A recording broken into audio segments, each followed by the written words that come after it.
গল্প রানী মোহা ও রাজা আর্যবীর। একটি প্রেম, ষড়যন্ত্র ও আত্মত্যাগের উপাখ্যান। পটভূমি সঙ্গীত, নরম বাঁশির সুর ও দূর থেকে মৃদু মৃদু ঢোলের বাজনা। একসময় পূর্ববঙ্গে ছিল এক রাজ্য, সুরঞ্জনপুর। সেই রাজ্যের রাজার নাম ছিল আর্যবীর। তিনি ছিলেন সাহসী, ন্যায়পরায়ণ আর নিজের প্রজাদের প্রাণের চেয়েও বেশি ভালোবাসতেন। কিন্তু রাজা আর্যবীরের হৃদয়ে এক অপূর্ণতা ছিল, ভালোবাসা। একদিন দূরদেশ থেকে এক অপরূপা রমণী এসেছিলেন সুরঞ্জনপুরে। তার নাম ছিল মোহা। তিনি ছিলেন এক প্রতিবেশী রাজ্যের রাজার কন্যা, বিদ্বান, সাহসী ও সৌন্দর্যের অপূর্ব মিশ্রণ। প্রথম দেখা। রাজবাগানে বসন্ত উৎসবের দিন রাজার প্রথম দেখা হয় মোহার সঙ্গে। বাগানে ফুলের রং, সুগন্ধ আর গানে মোহিত হয়ে গিয়েছিলেন সবাই, কিন্তু রাজা আর্যবীর তখন শুধু তাকিয়েই ছিলেন রানী মোহার চোখে। মোহা হাসি মুখে, রাজন, আপনার রাজ্য যেমন সুন্দর, তেমনি আপনার হৃদয়ও নিশ্চয়ই উদার।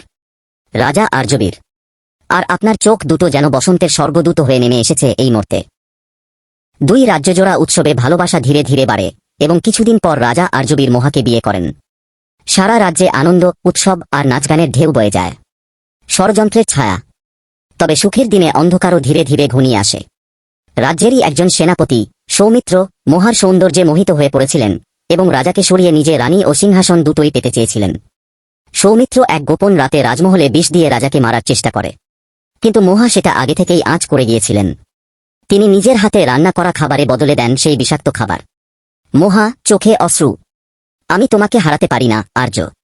এই জীবন তোমার চেয়ে কিছুই না। আত্মত্যাগ ও সত্যের জয়। সৌমিত্র